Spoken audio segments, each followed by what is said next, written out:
Muy bien, seguimos en Nativa Nos Conecta, esto es Pulso Informativo, nos encontramos en el distrito de San Borja, en la zona de San Borja Norte.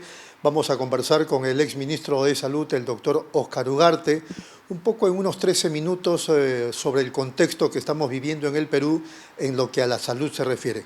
Doctor Ugarte, ¿cómo está? Buenos días. Muy buenos días, muchas gracias por la entrevista. Hay varias preocupaciones, una de ellas la tosferina. Hasta hace unos días ya estábamos hablando de 10 bebitos lamentablemente fallecidos en el país por este problema y a falta de vacunación, entiendo. Efectivamente, la tosferina o tos convulsiva, también denominada coqueluche, es una enfermedad que no se veía ya hace años. Muchas generaciones no han pasado, no han tenido de chicos y se preguntan ¿qué cosa es la tosferina? ¿Y si no lo han tenido es gracias a la vacunación? Exactamente, porque en mi generación, cuando no había vacuna, hemos pasado por todo, ¿no? Tos convulsiva, papera, sarampión, rubiola, todo hemos pasado. Pero estamos hablando de los 70 también, más o menos. Bueno, mi generación es anterior, para decir cuando éramos niños, ¿no? Pero efectivamente las vacunas que empiezan con fuerza, digamos, en los años 80 y luego se han redoblado, han protegido a muchas generaciones y es por eso que no se ve polio, no se ve tosferina, no se veía sarampión. Muchas generaciones han tenido coberturas muy altas porque el sistema de salud ha expandido las vacunas, ¿no? Por ejemplo, entre el 2008 y el 2011 se incorporaron 2 vacunas nuevas que han sido muy efectivas para lograr un objetivo importante como es la reducción de la mortalidad infantil, porque las 2 causas más frecuentes eran en la mortalidad infantil las diarreas con deshidratación y las neumonías, ¿no? Como complicaciones de una infección respiratoria aguda. Pero se iniciaron y se expandió la vacuna contra el virus que produce las enfermedades diarreicas agudas y el neumococo que produce las neumonías. Entonces eso ha protegido a muchos niños en la costa, sierras y selva también. Ahora, ahí hay 2 puntos, doctor, que si no me corrige, que creo que hay que destacar. Por un lado, las vacunas y por el otro lado, el importante sistema de vacunación que el Perú tenía. Por supuesto, se impulsó el sistema de no esperar que los niños o las madres lleven a sus niños a los centros de salud, a los puestos de salud, sino además de hacer eso, programas estables, impulsar a través de brigadas, piquetes, que vayan el personal de salud a vacunar a donde vive la población y a los sitios más apartados, en las zonas altoandinas, en las zonas de selva, y se logró esas coberturas muy importantes, ¿no? Lo que ha pasado es que es clarísimo que con la pandemia se bajó la guardia, ¿no?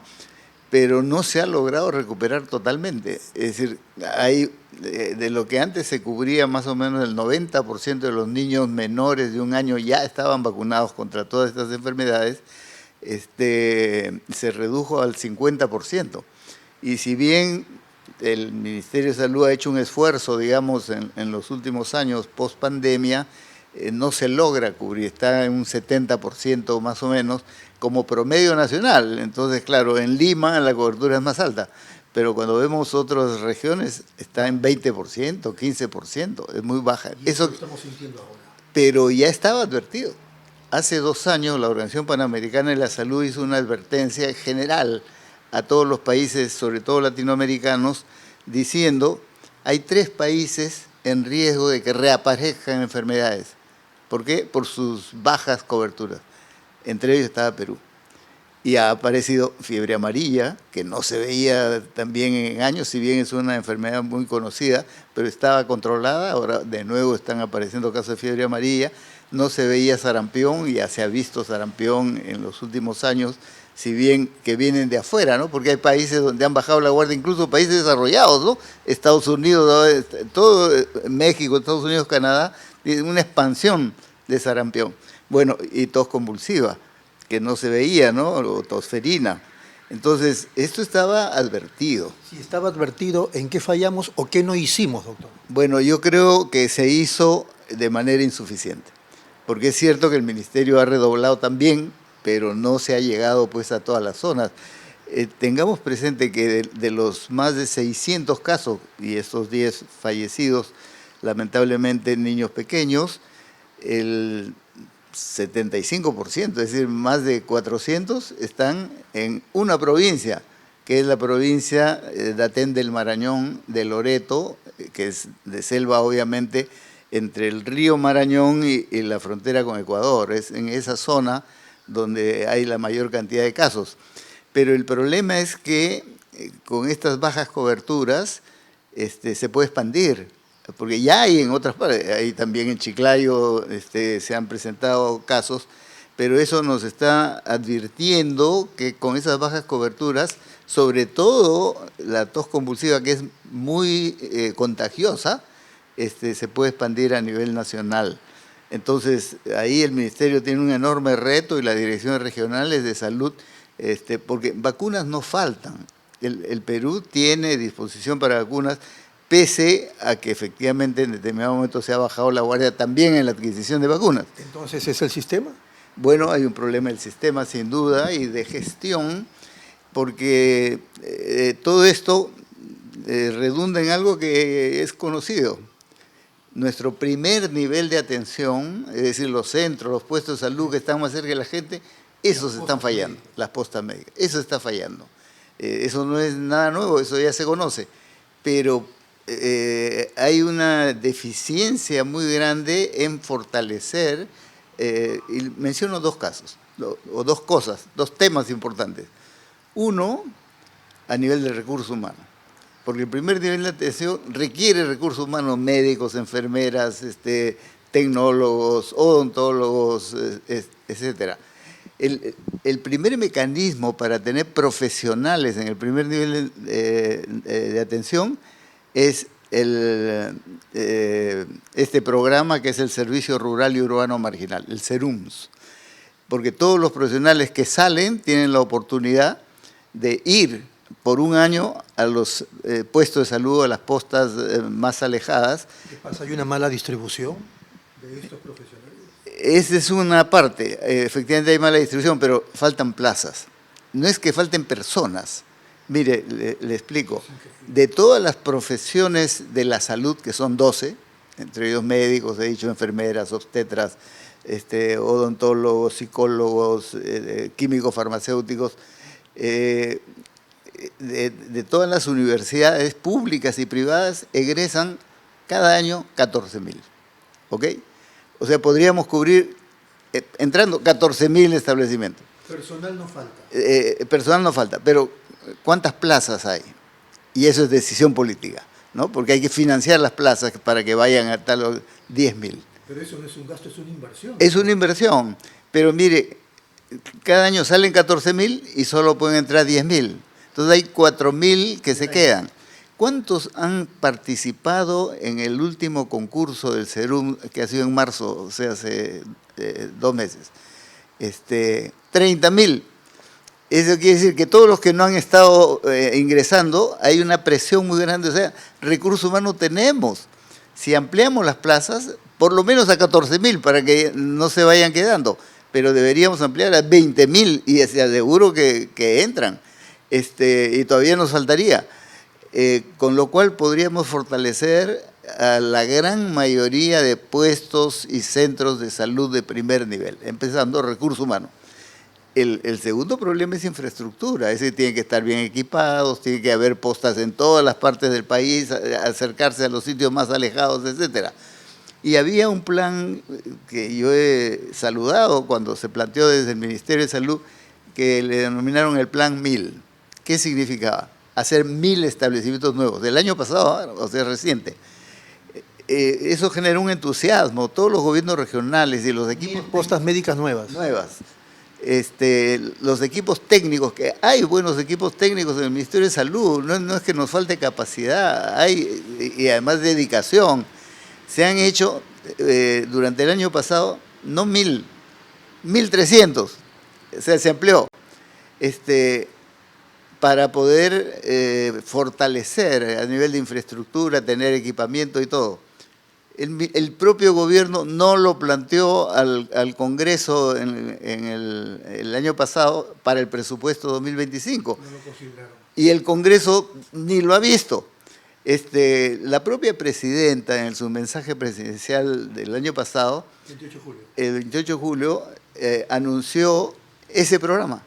Y dijo, se va a hacer con cooperación externa. Nada, no hay cooperación externa. Al contrario, han rechazado de forma absurda la cooperación del Banco Mundial justamente para fortalecer en las regiones por más de 300 millones. Es absurdo, es un problema de gestión. No entiendo cómo se pueden tomar decisiones tan absurdas en algo que es obvio, que es fortalecer el primer nivel de atención. Recursos humanos, infraestructura, equipamiento, y mire, no es que se requiera gran inversión, lo que el propio ministerio, los equipos técnicos habían definido, eso como un programa creciente, ¿no es cierto?, de todos los años hay que invertir. Para este año se requerían 720 millones. No lo pusieron, ni un milloncito han puesto para este programa. Y para que se pueda comparar, ¿cuánto cuesta un hospital con todos sus equipamientos? Hoy, 900 millones. O sea, un hospital vale más que 1.300 establecimientos de primer nivel.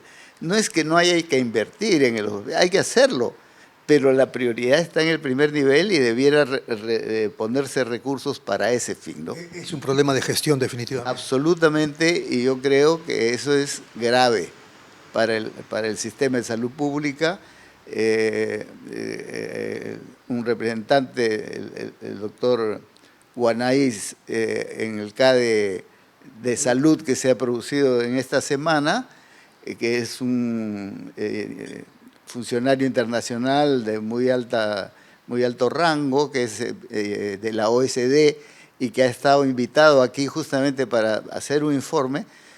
Él, que tiene experiencia porque ha vivido en el Perú, porque ha sido funcionario del BID por varios años, ha señalado que si bien ha habido avances en el país, como por ejemplo reducir la mortalidad infantil, la desnutrición crónica, ampliar la expectativa de vida al nacer, que es de los últimos años, sin embargo ahora se está invirtiendo menos en salud y hay estas consecuencias.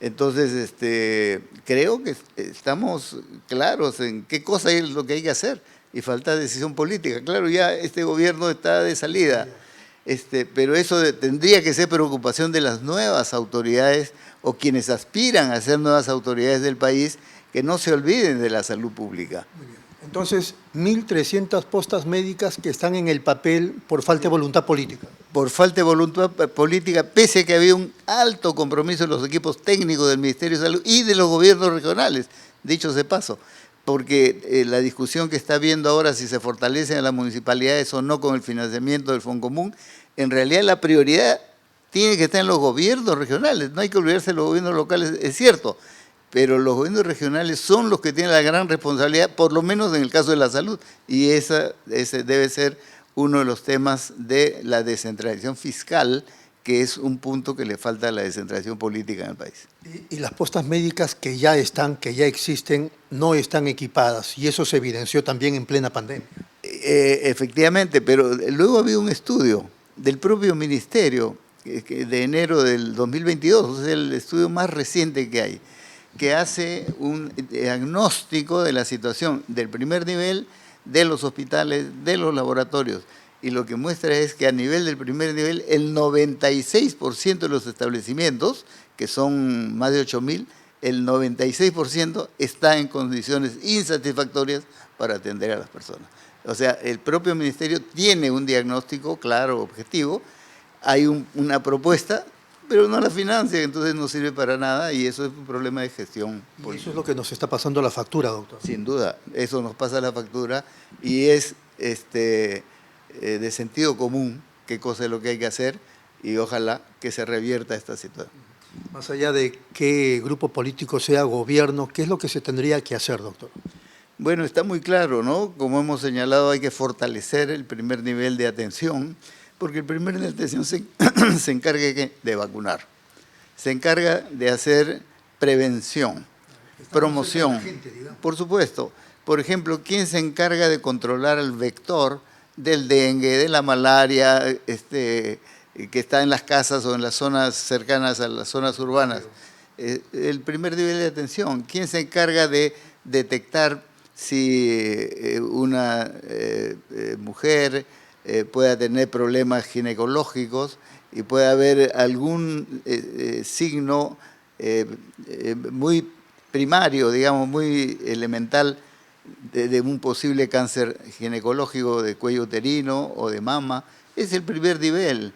¿Quién detecta una enfermedad febril o con, por ejemplo, problemas respiratorios como el caso de la coqueluche? No es en los hospitales, es en el primer nivel de atención. De ahí, si el primer nivel de atención lo requiere, lo deriva al hospital. Pero el primer nivel de atención se sabe a nivel mundial y lo recomienda la Organización Mundial de la Salud, puede resolver el 80% de las necesidades de la gente. Si así fuera, los hospitales no estarían colapsados. Por supuesto, por supuesto. Y tenemos buenos hospitales, es cierto, pero están rebasados por una demanda que no ha sido contenida en el primer nivel. Pero usted ha sido ministro de Salud. ¿No asume acaso que el problema es que presumen que gastar en la posta médica es un gasto y no una inversión? Bueno, eso es un viejo problema en salud pública contra el cual nos hemos enfrentado, obviamente. Hay quienes piensan eso, ¿no? En ánimo de defenderlo al pésimo ministro de Salud que tenemos, ¿también tiene que ver el Ministerio de Economía o quienes manejan los dineros del Estado? Claro que sí, claro que sí. La razón por la cual ese Plan 1000, que fue elaborado el año pasado, no entró al presupuesto fue porque el MEF no le dio luz verde para financiarlo. Pero esa es una decisión política, porque si el gobierno lo decide, está por encima pues, de un ministro de Economía o de Salud, lo impone, ¿no es cierto? Y muchas cosas que se proponen en el Congreso tampoco le dan importancia, porque finalmente el Congreso es quien aprueba el presupuesto en noviembre, hasta el 30 de noviembre, y eso es todos los años. Ojalá que en el próximo año o en los años subsiguientes, estas cosas que ya están estudiadas, analizadas, para fortalecer el primer nivel, tengan el suficiente financiamiento. Ahora, no solo primer nivel, hay que fortalecer también los hospitales, es cierto, pero poner el acento en la prevención, en la promoción de la salud, en generar actividades que permitan una buena alimentación, que permitan deporte, recreación. Eso es promover salud y es prevenir enfermedades en el largo plazo. Este gobierno tiene que trabajar el presupuesto del 2026. Esa es su gran responsabilidad. Y no veo que haya propuestas claras para ese fin. Ojalá surjan, pero ahí la responsabilidad es, en primer lugar, obviamente el Ejecutivo, quien hasta el 30 de agosto tiene la responsabilidad de presentar el presupuesto del 2026, y de este Congreso, que tiene la responsabilidad de aprobar hasta el 30 de noviembre. Ahí vamos a ver, porque ya se ven intenciones demagógicas electorales, ¿no es cierto? Esto, por ejemplo, de transferirle recursos a las municipalidades en condiciones donde no se sabe qué es lo que se va a hacer, obviamente tiene un contenido político que puede incluso ser demagógico. Entonces, la descentralización hay que plantearla seriamente y eso requiere efectivamente decisiones del Ejecutivo, del Congreso, para dotar a los recursos, a los gobiernos regionales y a las municipalidades de recursos, pero no un año ni un momento, sostenidamente. Esa es la descentralización fiscal que permitirá el desarrollo integral en todo el país y evitar estas desigualdades que existen. Como estamos, ya es una utopía pensar en acercarnos a la OCDE. Bueno, es un objetivo que no hay que desestimar, hay que hacer los esfuerzos. Y en el caso de salud hay una brecha, todo lo que estamos diciendo, esos son limitantes para acceder a la OCDE. pero no quiere decir que el país no pueda hacerlo. Chile lo ha hecho, Colombia, y están en camino a fortalecerse en la OCDE, ya no digamos Brasil o Argentina. ¿Y Perú por qué no puede? Tiene recursos, nos jactamos que tenemos una de las economías más fuertes. ¿Y qué sirve eso si nuestra salud tiene los aspectos deficitarios que estamos viendo? Nuestra moneda es estable hace 20 años. Es estable y un poco más. Entonces, incluso otros países lo utilizan, países vecinos, ¿no es cierto? Bueno, eso debería traducirse en una mejor salud, que empieza por una mejor alimentación, que empieza por prevención y que hay que proteger para que nuestros niños de hoy sean pues los ciudadanos del mañana y los trabajadores que van a sacar adelante el país, ¿no? Doctor, dos últimas preguntas, así para respuestas muy breves, que son un poco fuera de contexto. Finalmente, ¿cómo está terminando este asunto del suero fisiológico descompuesto? Bueno, hasta donde sé, en el plano administrativo, digamos, se ha responsabilizado a la DIGEMIT, pero hay una responsabilidad más integral de la cabeza del sector, porque el que haya una falla a nivel de una empresa es un problema de la empresa. La propia empresa lo ha reconocido y ahí hay una investigación de la Fiscalía para determinar el nivel de responsabilidad. Pero digo, doctor, no puede cerrarse el laboratorio y dejar a cerca de 2.000 personas en la calle, pienso. Bueno, es un problema para la propia empresa, pero también para el país, porque lo que se hizo no solo es cerrar, entiendo que transitoriamente, sino suspender el registro del producto. Entonces, toda la producción que había, según... Todos los productos de laboratorio. Claro, pero hay que pensar que, además es otro tema, este laboratorio es monopólico en la producción de suero fisiológico. Sí. El 80%, ¿cómo puede ser que una empresa tenga el 80% y no hay ninguna ley que controle y que garantice competencia y un reparto, digamos, mayor en cuanto a la producción? Eso no es competencia de... O sea, se cierra un laboratorio, pero deben haber otros que nos provean. Así es. Entonces, claro, esa no es una responsabilidad del ministerio, sino de la política general que permita un desarrollo empresarial mucho más competitivo. Pero no solo ha habido una responsabilidad de ese nivel, sino ya en el manejo, en esas decisiones, si se cierra o no se cierra, si se anula el registro o no, porque lo que generó desabastecimiento es que el stock que había, porque se produce más o menos cerca de 40 millones de litros al año. Entonces había una gran cantidad de producto que estaba en los almacenes, que podía usarse porque no estaba comprometido en ese lote que se produjo mal, que se había producido desde antes. Pero al anular el registro no se puede usar. Es una decisión del propio ministerio, es un problema de gestión. Entonces, todo el desabastecimiento y la necesidad de importar y todos los problemas que han venido después, que ha significado el encarecimiento, ¿no? Como se ha demostrado, de un producto que puede estar costando 2 soles 50 o 3 soles litro, ha pasado a costar 20 soles, es decir, 6, 7 veces. ¿Quién lo paga? El bolsillo de la gente. Eso no lo paga el Estado, no lo paga la empresa, no, el bolsillo de la gente. Entonces, responsabilidades políticas de ese tipo terminan siendo problemas económicos del ciudadano, ¿no?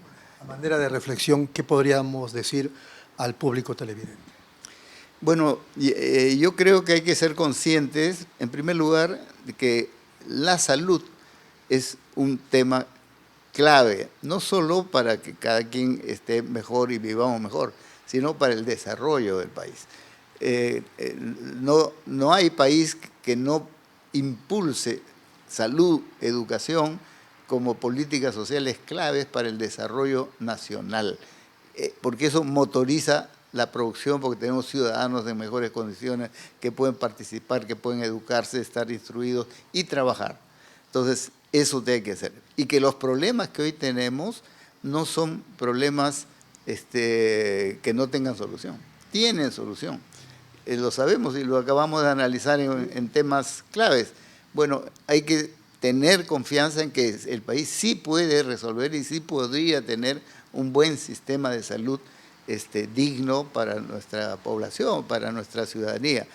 Y yo creo que hay una gran oportunidad en el próximo año, al ver el cambio de autoridades políticas, de elegir a quienes tengan una visión más clara al respecto. El país no es que no tenga recursos, tiene recursos, sino que lo utiliza mal, desproporcionadamente, y lamentablemente no favorece a la salud pública. Muy bien, ha sido muy amable. Muchas gracias. Muchas gracias al doctor Óscar Ugarte, exministro de Salud. Regresamos luego de la pausa aquí en Pulso Informativo. Y a ustedes, amables televidentes,